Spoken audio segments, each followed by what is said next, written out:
The conference room on the 14th floor of a downtown Houston office building was cold in that particular way that air-conditioned rooms in Texas get cold in August aggressively, almost personally cold, like the building itself was trying to remind you that comfort is a privilege and not a guarantee. I sat on one side of a long oak table with my attorney, a man I'd known for 22 years, and across from us sat my younger sister and a lawyer she'd hired 3 weeks earlier, a sharp-dressed man in his early 40s who kept clicking his pen in a rhythm that made me want to reach across the table and take it from him.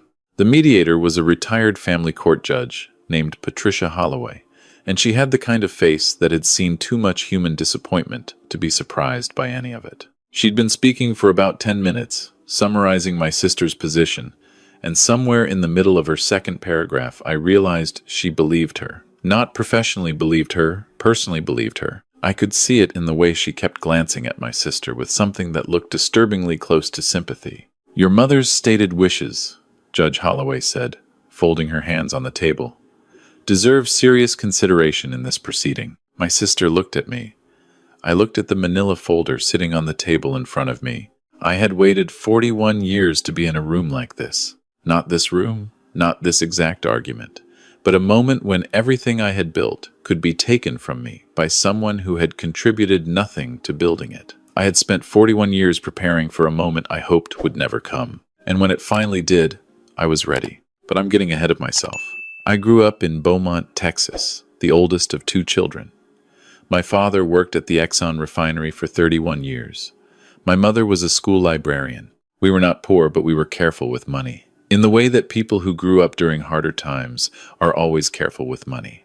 Nothing was wasted, nothing was taken for granted, and the idea of debt was treated in our house the way some families treat certain topics at dinner. You simply did not bring it up. My sister was born 4 years after me, and from the beginning she was the one everyone assumed would go far. She was the reader, the student, the one who won the science fair 2 years in a row and got written up in the local paper. I was the one who took things apart to see how they worked and occasionally could not put them back together. My father found this more amusing than my mother did. When I was 17, I spent a summer working with a neighbor who ran a small heating and air conditioning business. His name was Gene, and he was the kind of man who could walk into a house, listen to a unit run for 30 seconds, and tell you exactly what was wrong with it. I thought that was the closest thing to a superpower I had ever seen. I started showing up at his jobs on weekends without being asked, just to watch, and eventually he started paying me. By the time I graduated high school, I had made a decision that did not go over well at dinner. I was not going to college. I was going to learn this trade, save my money, and start my own business. My father looked at me across the table for a long moment and then said, "You sure about that?" I said I was. My mother cried. Not dramatically, she was not a dramatic woman, but quietly, the way she cried at sad movies. And that was somehow worse. They had been saving for years. Not a fortune, but enough to get a child started. The understanding in our house, never spoken but always present, was that the money was for college. It was the path. It was what you did. My sister was 12 years old and already certain she wanted to go into nursing. And the savings were meant, in the equal and uncomplicated math of good parents, to give both of their children the same start. When I told them I wasn't going to use the money for college, my father did something I didn't expect. He sat with me the following Saturday morning, just the 2 of us, at the kitchen table, and he said, "I'm not going to pretend I'm not disappointed, but if you're serious about this, I want to help you be serious about it the right way." He wrote me a check for $10,000. He had my mother witness it. He told me it was a gift, his word, a gift, and that the only thing he asked in return was that I build something real with it. My sister was at a volleyball tournament that weekend. She was 12. She did not know about the check. I need you to understand something about what came next, because this is where most people's stories skip ahead to the success part and leave out the decade that made the success possible. I am not going to do that. I spent 2 years working for a licensed HVAC company in Beaumont, taking every certification they would pay for and several they would not. I drove a van that smelled like refrigerant and old work gloves. I worked in attics in July in Southeast Texas, which is an experience I would not wish on anyone I did not actively dislike. I saved nearly everything I made because I was still living at home and my parents did not charge me rent, which is the second most valuable thing they ever gave me after the check. In 1986, when I was 24 years old, I filed the paperwork to incorporate my own HVAC and mechanical services company. The filing cost me $47 at the county clerk's office. I remember the exact amount because I wrote it down in a notebook I kept at the time, a habit my father had drilled into me: write everything down, keep every receipt, document everything, because memory is unreliable and paper is not. I was the sole owner. My name was the only name on the articles of incorporation. That is not a detail. That is the entire story, in one sentence. And I did not understand that until 40 years later, when I sat across from my sister in a cold conference room in Houston. The business grew the way honest businesses grow, which is to say slowly and without drama, and through a combination of showing up on time, charging fair prices, and doing work that did not need to be done twice. By the early 90s, I had 4 employees. By 2000, I had 11. I moved the business from Beaumont to Houston in 2003 because that was where the work was expanding, and I bought a commercial property on the north side of the city that I still own. I got married in 1991 to a woman I had met at church. We had 2 daughters. I coached soccer for 9 years, attended every school play, drove to college orientations, and paid for 2 weddings. I am telling you this not to catalog my virtue, but to give you a picture of what 40 years looks like from the inside. It looks like 1,000 small decisions and an enormous amount of work and, occasionally, if you're fortunate, a life that resembles the one you intended to build.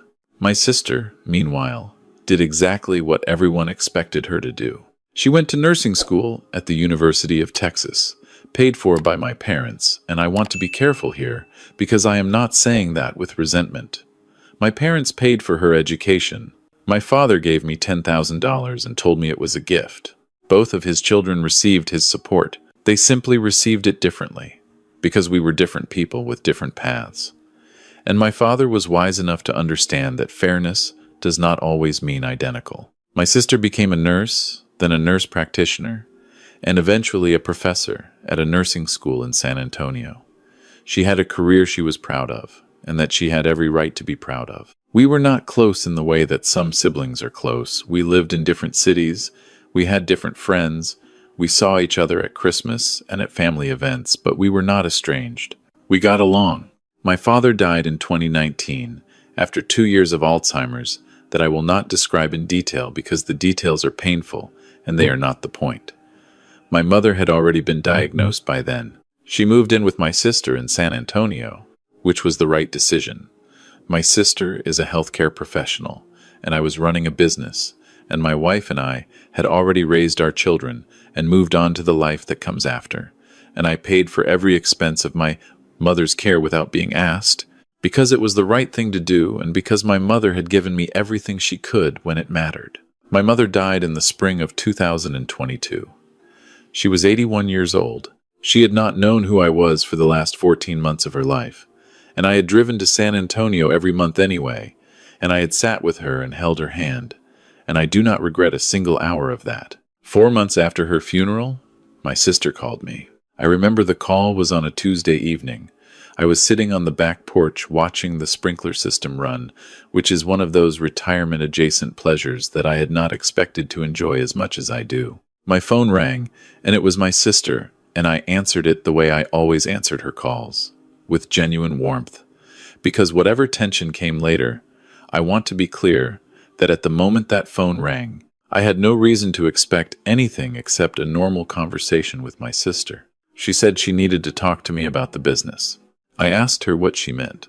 She said that when she had been going through our mother's belongings, she had found some letters. She said she had spoken with a family friend who remembered our parents talking about the business. She said that our mother had told her, years ago, that she always considered the business to be for both of us. I held the phone for a moment without speaking. "What does that mean?" I said. "For both of us?" "It means I think I have a right to part of it," she said. "I've been talking to a lawyer. I want to be honest with you about what I felt in that moment, Because I think it matters. I did not feel rage. I felt something closer to grief, the particular grief of watching someone you love do something that cannot be undone, and knowing that everything that comes after will be colored by it. My sister and I had 30 years of Christmas dinners and birthday calls and shared memories of parents who loved us, and all of it was still true, and none of it could stop what was happening. I built that business, I said. I built it alone. I have been building it for 40 years. I know, she said. But Mom told me. Mom didn't own any part of it, I said. She never did. Neither did Dad. There was a silence. My lawyer says there are legal theories that could apply, she said. Equitable claims, family expectation of inheritance. He thinks we should go to mediation. I said I would call her back. Then I hung up and sat on my porch for a long time watching the sprinkler until it shut itself off automatically. And then I sat in the dark for a while longer. The next morning, I called my attorney and told him everything. The 3 months between that phone call and the mediation were among the strangest of my life. I continued running my business, continued managing 23 employees and a service territory that covered most of the greater Houston metropolitan area, continued showing up to work every morning and doing the 1,000 things that running a business requires. From the outside, nothing had changed. From the inside, I was dismantling 40 years of my own history, looking for every piece of paper I had ever kept. I told you earlier that my father drilled into me the habit of documentation. Write everything down, keep every receipt, document everything, because memory is unreliable and paper is not. I had applied this habit to my business from the day I incorporated it, but I had also applied it to my personal financial records, to family transactions, to anything that touched money or ownership or legal obligation. I had kept the notebook from 1986. I had kept every annual report I had filed with the state. I had kept my original articles of incorporation, sealed in a plastic sleeve inside a fireproof box that I had bought in 1989 and never once thought I would actually need. And I had kept the check.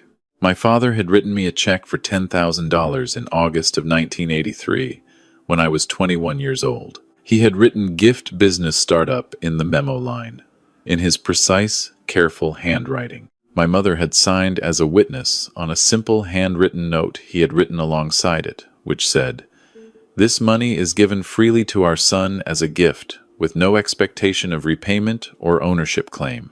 It is our hope that he builds something good with it." Both of them had signed it. My mother had dated it. I had not looked at that piece of paper in decades. When I found it in the fireproof box, inside a manila envelope labeled in my father's handwriting, I sat on the floor of my home office for a while. My attorney, when I showed it to him, looked at it for a long time without speaking. Then he looked up at me. "This is everything," he said. "I know," I said. "Does your sister know this exists?" "I don't think anyone knew except my parents and me," I said. "And my parents are gone." My attorney put the document back in the envelope carefully, the way you handle something old and irreplaceable. "Bring this to the mediation," he said. "Don't show it early. Let them make their case first." My sister's attorney opened the mediation by presenting what he called a pattern of family intent. He had a printed timeline. He had a statement from a family friend, a woman who had known my parents for 40 years, who said she remembered my mother speaking about the business as a family legacy. He had a collection of birthday cards and Christmas letters in which my parents had expressed pride in the family business, using phrases like "what we've built" and "our family's future." He was good. I will give him that. He had taken a collection of sentimental expressions from 2 aging parents who were proud of their son's success and reframed them as evidence of co-ownership intent. If you didn't know the full story, it was almost convincing. My sister sat beside him and said very little. She looked tired. She had looked tired since my mother died, and I understood that kind of tired, the particular exhaustion of grief that doesn't resolve on any schedule. I did not stop being her brother during any of what happened in that room. I want you to know that. Judge Holloway listened to all of it. She asked questions. She was thorough and professional. And then she turned to my side of the table and said, "Your mother apparently expressed on multiple occasions that she viewed this business as part of the family legacy. Do you dispute that?" "I don't dispute that my parents were proud of the business," I said, But pride is not ownership. Your father provided the seed funding, her attorney said. $10,000. He did, I said. And you would agree that without that initial capital, the business might not exist in its current form? I would agree that it was helpful, I said. I might have gotten there another way. I don't know. But yes, it was helpful. And your parents received nothing in return. They received what parents receive, I said. They watched their son build something. They were at the ribbon cutting when I opened my second location. My father came to every company Christmas party until he was too sick to travel. My mother told everyone she knew that her son owned a business. I took care of them both when they were sick, without being asked, without counting the cost. That's what they received. Her attorney started to respond, and Judge Holloway raised one hand slightly, not dramatically, just enough to pause the room. "Mister," she began. "I have a document," I said. The room was quiet. I opened the manila folder. I placed the envelope on the table and slid it across to Judge Holloway. She opened it carefully, the way people handle documents when they understand they are handling something significant. She read it, then she read it again. Then she passed it to her clerk, who made a copy. Then she looked at my sister's attorney. He had stopped clicking his pen. "This is dated August 14th, 1983, Judge Holloway said. "Signed by both parents. Witnessed." She paused. "It explicitly characterizes the $10,000 payment as a gift with no ownership claim attached." "I'd like to examine the authenticity of," her attorney began. "You're welcome to have it authenticated," my attorney said. "We'll request a 30-day continuance for that purpose if you'd like. Though I would point out that the signature on this document matches every other document in the probate record for the estate of both parents. We have comparison samples." The silence in that room lasted about 15 seconds. It felt longer. My sister was looking at the document. I was watching her face. I had known her face for 60 years. I had watched it when she opened Christmas presents, when she graduated nursing school, when she stood at our father's graveside. I watched it now. She looked confused, not caught confused. I realized, in that moment, that she genuinely had not known this document existed. Whatever her attorney had told her about her legal chances, whatever interpretation she had put on our mother's words, she had not known that our father had sat down in August of 1983 and written out a clear, witnessed, signed declaration of exactly what that money was and what it was not. My father was very thorough, I said, and I was not speaking to the room. I was speaking to my sister. He documented everything. He told me to do the same. She looked at me. "Mom told me it was supposed to be for both of us," she said. Her voice was smaller now. "She said it was a family business. Mom was proud of what I built," I said. "She talked about it like it was hers because she loved me. Parents do that. But Dad knew the difference between love and legal reality. He always knew that difference." Her attorney leaned over and said something quietly to her.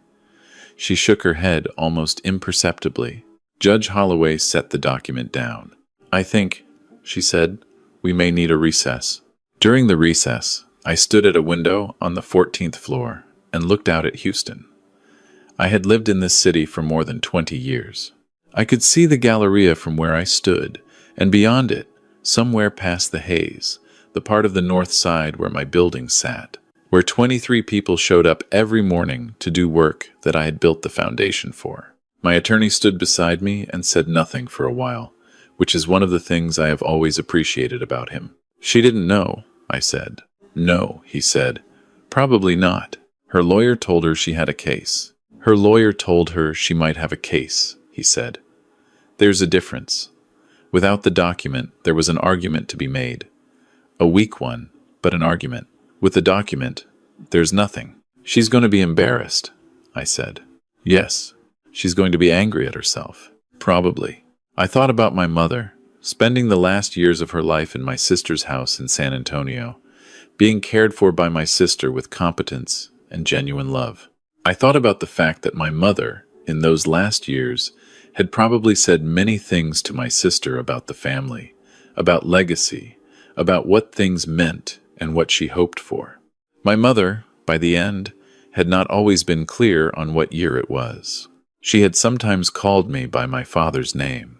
She had sometimes talked about people who had been dead for 30 years, as if they were still alive. Whatever she had said to my sister about the business, she had said it from that place. She had meant it as love. She had not meant it as a legal claim. And my father, with his habit of documentation and his precise handwriting and his quiet wisdom, had understood 40 years earlier that love and legal reality are different things and that confusing them causes suffering. He had not sat down in August of 1983 because he suspected his daughter would someday sue his son. He had done it because he was the kind of man who believed that clarity, written down, is a gift you give to the people who come after you. I turned away from the window when I heard the door open. My sister was standing in the hallway. She had come alone. Her attorney was not with her. She looked at me for a moment. Then she said, "Dad really wrote that?" "He really wrote that," I said. "And Mom signed it." She signed it. She crossed her arms. She was 61 years old, and she still had the same posture she'd had when we were children, when she was reading or thinking hard about something, arms folded, chin slightly down. I had been watching that posture for 57 years. "I spent 3 months convincing myself I had a right to this," she said. "I kept thinking about Mom saying it was for both of us. I kept thinking about everything I gave up to take care of her. I thought," she stopped, "I thought maybe I was owed something." "You were owed something," I said. "You gave up 2 years of your life to take care of her. You deserve to be recognized for that. That's real. But the business isn't what you're owed. The business was never part of what I owe you." "I know that now," she said. "Did you know it before?" She was quiet for a moment. I think I convinced myself I didn't. I need to tell you something about what happened next, because too many of these stories end with the villain retreating and the protagonist celebrating. And that is not the story I am telling. We went back into the conference room.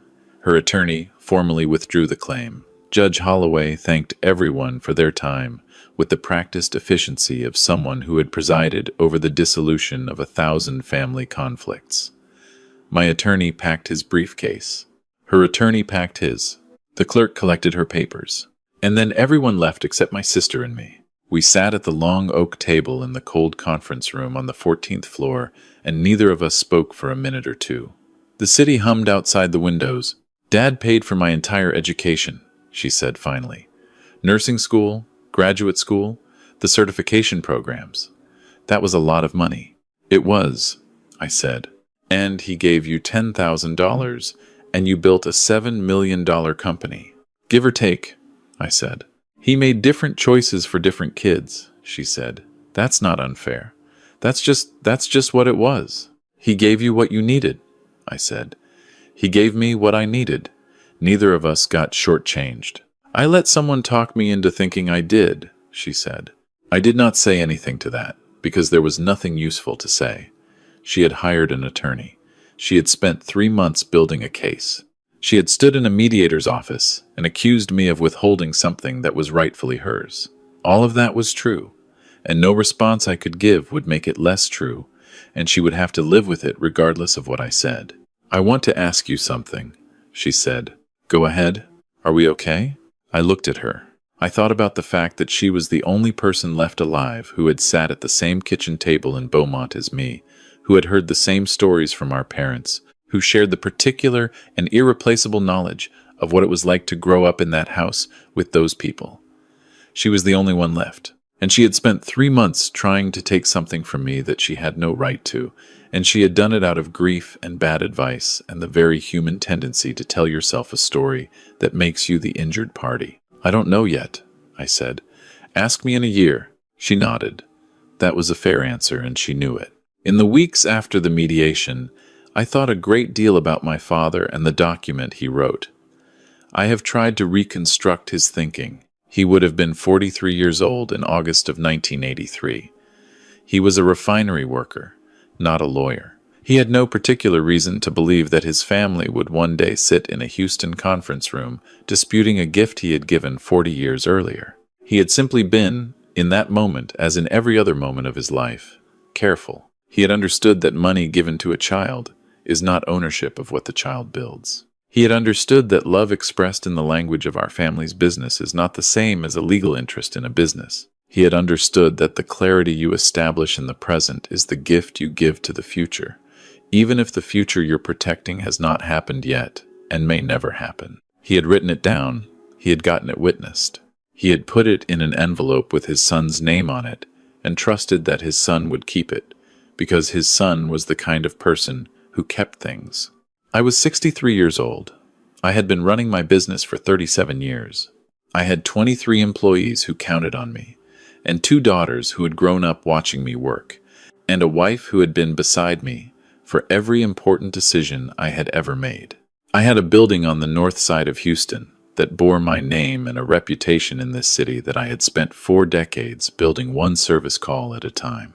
None of it had come from my father's $10,000, not directly. It had come from the decision I made at 17 years old to learn something real, and the summers I spent in attics, and the certifications I earned, and the customers I kept by never cutting corners, and the employees I kept by treating them like people.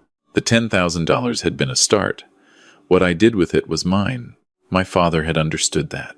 He had understood it so completely that he had written it down and signed it, and had my mother witness it, because he knew that someday the question of what that money was might matter to someone, and he wanted the answer to already exist. There is a lesson here that I have been turning over since all of this ended, and I want to be honest that it took me a while to see it clearly. The lesson is not that you should distrust your family. The lesson is not that verbal promises are meaningless or that parents should not express pride in what their children build. The lesson is simpler and harder than either of those things. The lesson is that clarity is a form of love. My father loved my sister. He paid for her education completely, without complaint, and she built a career out of that investment that she can be proud of for the rest of her life. He loved me. He gave me $10,000 and the habits of mind that made it possible to do something with $10,000, and those habits were worth more than the money. He loved both of us, clearly and differently, the way you love 2 different people, which is to say, not equally in form, but equally in intention. And when he gave me that money, he was clear about what it was. Not because he suspected conflict, not because he didn't trust us, but because clarity is what you give to the people you love, so that when you're gone, they don't have to guess. I have since updated every business document I own, my succession plan, my buy-sell agreement, my partnership structure.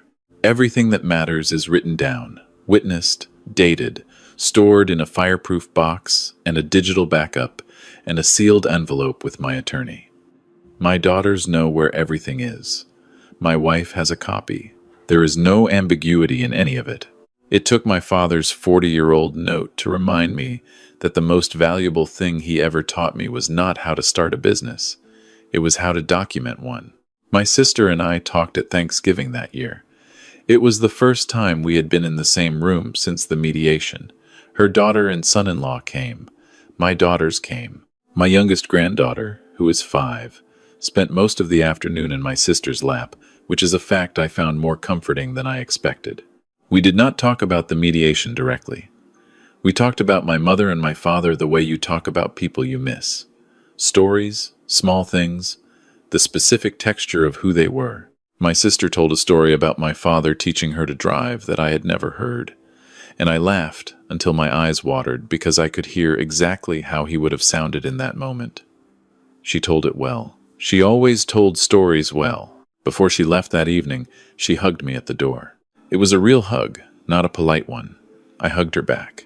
"I'm going to fix my own documentation," she said into my shoulder. "My estate stuff. Everything." "Good," I said. "I found a box of Dad's papers when I was going through Mom's things," she said. "Letters, records, all kinds of things. He documented everything."